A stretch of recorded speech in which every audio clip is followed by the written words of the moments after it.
El abogado de mi papá llamó un miércoles.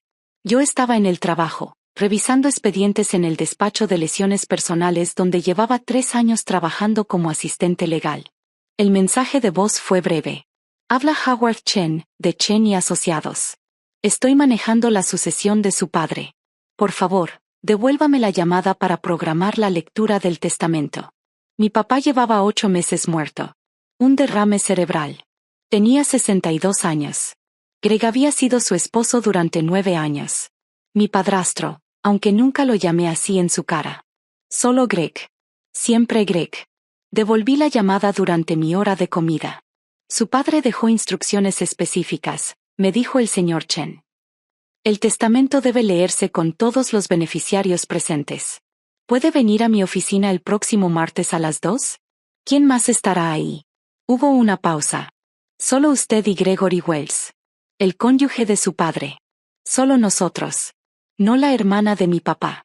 No su amigo de la universidad, Marcus, que siempre fue como un tío para mí. Solo Greg y yo. Sabía lo que eso significaba. Greg se había mudado a la casa de mi papá la semana después del funeral. Nuestra casa.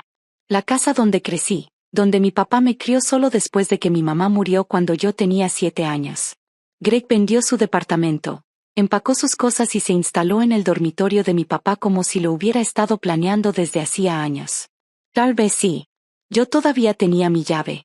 Había estado evitando la casa, evitando a Greg, evitando la forma en que empezó a referirse a todo como mío en lugar de nuestro o de tu papá. Mis muebles, mi coche, mis cuentas de inversión. El domingo manejé hasta allá para recoger algunos álbumes de fotos de mi papá, cosas que quería llevarme antes de que Greg decidiera que también eran suyas. Estaba en la cocina cuando entré, tomando café en la taza favorita de mi papá, la que decía el mejor papá del mundo, la que yo le había regalado el Día del Padre cuando tenía 12 años. Debiste haber llamado antes, dijo Greg. No levantó la vista del celular. Legalmente todavía vivo aquí. Mi nombre está en la escritura. Mi papá me había agregado cuando cumplí 25, hace 3 años. Seguro, había dicho, por si algo me pasa. Algo le pasó. Greg dejó el celular sobre la mesa. De hecho, tenemos que hablar de eso. De la casa. La lectura del testamento es el martes. Lo sé. El señor Chen me llamó. Bien, Greg se puso de pie. Medía como 1,80 m. Tenía 48 años y trabajaba como consultor financiero. Siempre había sido cuidadoso con su apariencia. Cuidadoso con todo. Quiero que sepas que, diga lo que diga el testamento, pienso impugnarlo. Yo estaba sacando un álbum de fotos del estante de la sala. ¿Impugnar qué? Tu padre no estaba en pleno uso de sus facultades al final. El derrame afectó su juicio. Cualquier disposición que no refleje nuestro matrimonio, nuestra sociedad, la voy a impugnar. Me volteé para verlo. Mi papá tuvo el derrame hace 8 meses. Actualizó su testamento hace 2 años.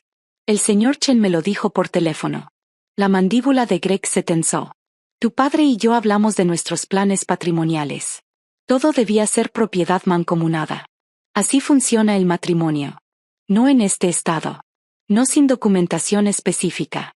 Había trabajado suficiente tiempo en derecho sucesorio para saberlo. Y mi papá mantenía sus bienes separados. Me dijo que lo hacía. Te lo dijo a ti, la voz de Greg chorreaba desprecio. Claro que te lo dijo. Siempre estabas metida en su oído, ¿no? Recordándole que tú eras su familia de verdad. Que yo solo era una fase. Un error. Nunca dije eso. No hacía falta, se acercó. Todo lo que hacías lo decía. La forma en que me llamabas Greg en lugar de papá. El hecho de que mantuvieras tu departamento en vez de volver a casa cuando se enfermó. La forma en que actuabas como si yo fuera un invitado en esta casa y no su esposo. Te casaste con él 6 años después de que murió mi mamá. Yo tenía 17. ¿Cómo se suponía que te llamara? Algo que mostrara respeto. Algo que reconociera que yo era parte de esta familia. Metí el álbum en mi bolsa. Me voy. Nos vemos en la lectura del testamento. ¿Qué te dejó? Dijo. Me detuve en la puerta. ¿Qué te dejó tu padre? Repitió Greg. El señor Chen dijo todos los beneficiarios. Eso significa que hay más de uno. Eso significa que te dejó algo. ¿Qué es? ¿La casa? ¿Sus cuentas de retiro? ¿El seguro de vida? No lo sé. Mentirosa. Cruzó la sala en 4 pasos largos. ¿Sabes exactamente qué dice ese testamento? Seguro hasta lo ayudaste a escribirlo. Lo convenciste de sacarme de la herencia de mi propio esposo. No lo hice. Esta casa vale $400,000. Su 401k vale otros 300,000. El seguro de vida pagó 250,000. Eso es casi 1,000,000. Dinero que debería ser mío. Dinero al que tengo derecho como su cónyuge sobreviviente. La lectura es en 2 días. Los dos lo sabremos entonces. Greg me agarró del brazo. Dímelo ahora. Suéltame. Dime que te dejó y dejo esto así. Podemos arreglarlo como familia, sin abogados. Pero si sales por esa puerta sin decirme, voy a hacerte la vida imposible. Voy a impugnar todo. Voy a arrastrar esto en los tribunales durante años. Me voy a asegurar de que no veas ni un centavo hasta que tengas 40. Me zafé. No sé qué dice el testamento. Mi papá no me dijo. Y aunque lo supiera, no te lo diría. No así. Su cara cambió. El consultor financiero cuidadoso desapareció.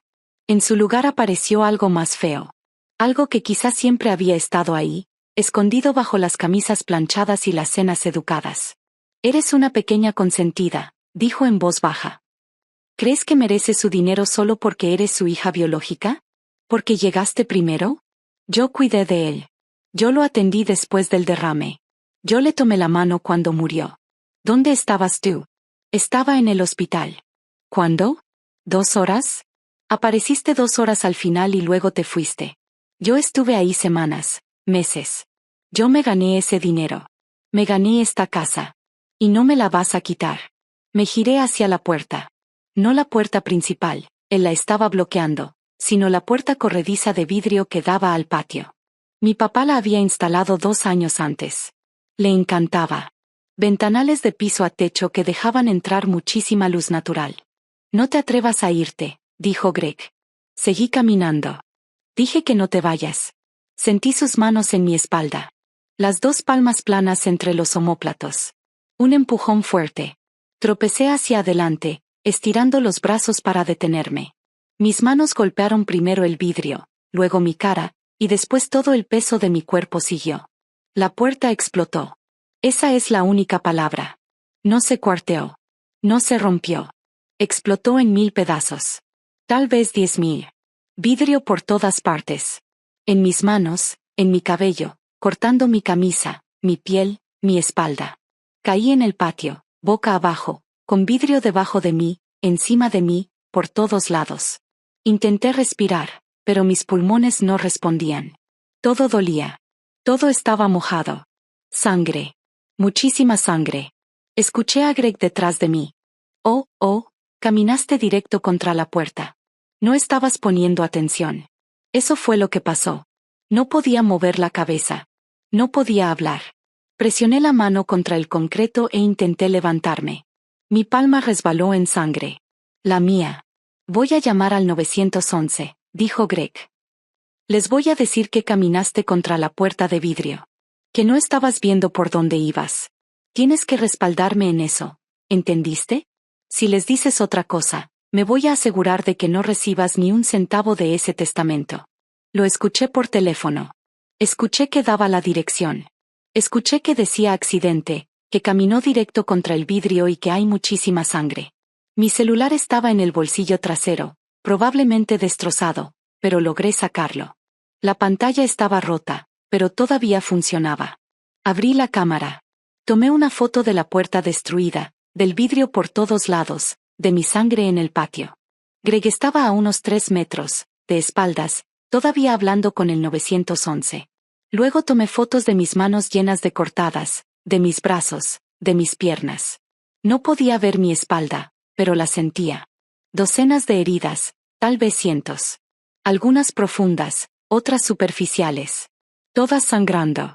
Guardé las fotos en la nube. Se las mandé por correo a mi mejor amiga, Kira, con un mensaje. Greg me empujó contra la puerta de vidrio. Llama a la policía.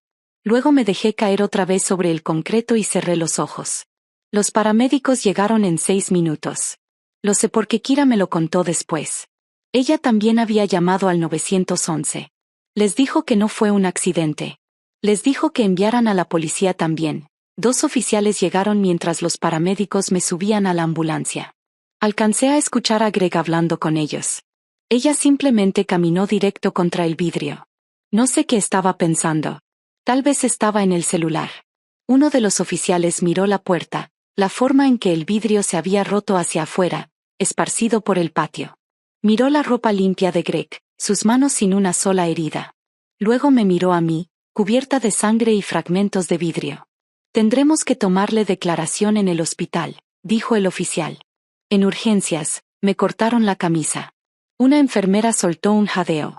Yo todavía no podía ver mi espalda, pero sentí sus manos retirando el vidrio de mi piel con cuidado.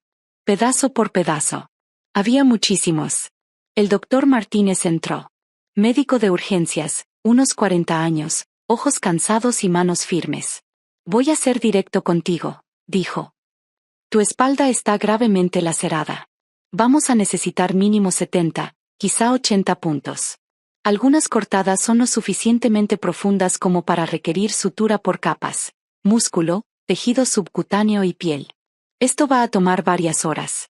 Fotos, logré decir. Mi voz sonaba extraña. Choque, probablemente. Vamos a documentar todo, respondió. Es el procedimiento estándar en casos de trauma. No. Yo quiero fotos. Fotos específicas. De todos los ángulos. Antes de los puntos, después de los puntos. Todo. El doctor Martínez me observó con atención. ¿Evidencia? Sí. Asintió lentamente. ¿Fue una agresión? Sí. De acuerdo. Me aseguraré de que nuestro fotógrafo forense documente todo a fondo. Y voy a llamar al enlace con la policía para que puedas rendir tu declaración antes de administrarte analgésicos que puedan afectar tu memoria. El detective Paulson llegó mientras el doctor Martínez me adormecía la espalda para suturar. Di mi declaración acostada boca abajo, con la cara presionada contra una almohada estéril mientras una enfermera me sostenía la mano. Le conté todo. La discusión sobre el testamento. Las amenazas de Greg. El empujón. El vidrio. Y las instrucciones de Greg para que mintiera sobre lo ocurrido. Tu amiga llamó al 911 por separado, dijo el detective Paulson. Reportó que le enviaste un mensaje diciendo que tu padrastro te empujó contra una puerta de vidrio. Eso respalda tu versión. Y tenemos las fotos que tomaste en la escena. Pensaste muy bien. Trabajo en derecho de lesiones personales, dije. La documentación no es todo.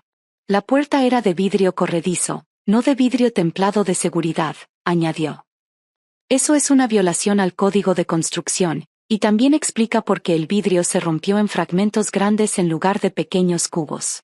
Por eso tus lesiones son tan graves. ¿Lo van a arrestar? Ya lo trajimos para interrogarlo. Una vez que sepamos la magnitud total de tus lesiones después de la cirugía, determinaremos los cargos. 72 puntos. El doctor Martínez los contó en voz alta mientras trabajaba. Algunas heridas necesitaron 3 capas de sutura, músculo, tejido y piel. Me quedarían cicatrices. Muchas. Permanentes. El fotógrafo forense tomó 47 fotos. Las conté también. Cada ángulo, cada laceración, el patrón de los cortes, la profundidad, el ancho. Todo. Cuando por fin me dieron analgésicos y me dejaron dormir, soñé con vidrio rompiéndose, cortando, estallando. Kira me recogió del hospital a la mañana siguiente. No podía usar una camisa normal, era demasiado doloroso. Me dieron una bata hospitalaria para irme a casa. La enfermera me entregó una carpeta con mis instrucciones de alta y copias de todas las fotos. El doctor Martínez quiso que las tuvieras, me dijo. Dijo que las ibas a necesitar. Revisé las fotos en el coche de Kira. Mi espalda parecía carne viva. Como si alguien me hubiera atacado con un cuchillo. Como si me hubieran torturado. En cierto modo, así fue. La lectura del testamento es mañana, dije. No vas a ir, respondió Kira con firmeza. Acabas de salir de cirugía. Necesitas descansar. Tengo que ir. Greg va a estar ahí. Necesito saber qué me dejó mi papá. Saber de qué se trató todo esto. Tu abogado puede ir por ti. Todavía no tenía abogado, Pero esa misma tarde llamé a la oficina de Howard Chen y le expliqué lo que había pasado. Guardó silencio un largo momento. La lectura del testamento ya no es necesaria, dijo finalmente. Dadas las circunstancias, voy a compartir el contenido contigo en privado y entregar la parte de Gregory Wells a través de su abogado, una vez que sea liberado de custodia. ¿Qué me dejó mi papá? Todo. La casa, las cuentas de retiro, el seguro de vida. Hay una disposición para el señor Wells, $50,000 y 6 meses para encontrar otra vivienda, pero todo lo demás es para ti. Tu padre fue muy específico. Dijo que quería asegurarse de que estuvieras protegida. $50,000. Después de 9 años de matrimonio. Después de cuidar a mi papá durante el derrame y su muerte. Greg recibió $50,000. Y me empujó contra una puerta de vidrio por eso. 2 días después, el detective Paulson me llamó. Vamos a presentar cargos contra Gregory Wells por agresión agravada con lesiones graves. Dada la severidad de tus heridas y las cicatrices permanentes, también agregamos el cargo de agresión con intención de causar daño corporal grave. La fiscalía está tomando esto muy en serio. ¿Qué tan en serio? 6 fiscales distintos están revisando el caso.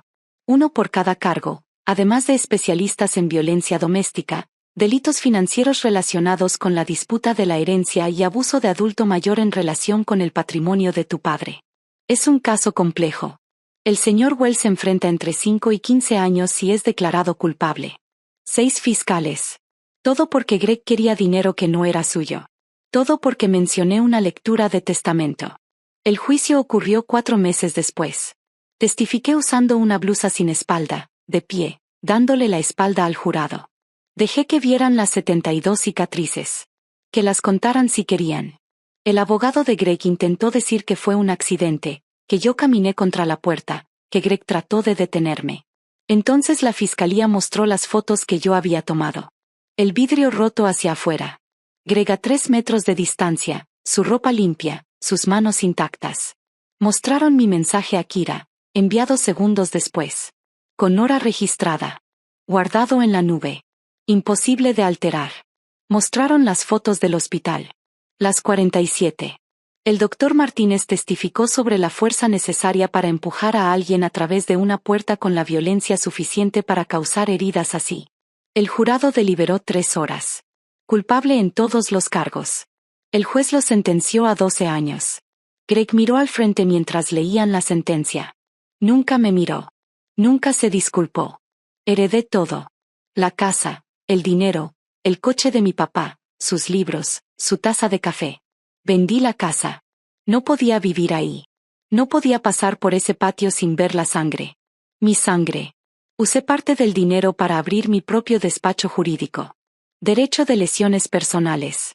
Ayudar a la gente a documentar sus casos. Ayudar a la gente a defenderse. Las cicatrices en mi espalda siguen ahí. Probablemente siempre estarán. 72. A veces las cuento frente al espejo. Recuerdo cada una. Algunas cosas deben dejar cicatrices. Algunas cosas deben ser recordatorios permanentes de lo que pasó, de lo que las personas son capaces de hacer por dinero, por herencias, por cosas que nunca les pertenecieron.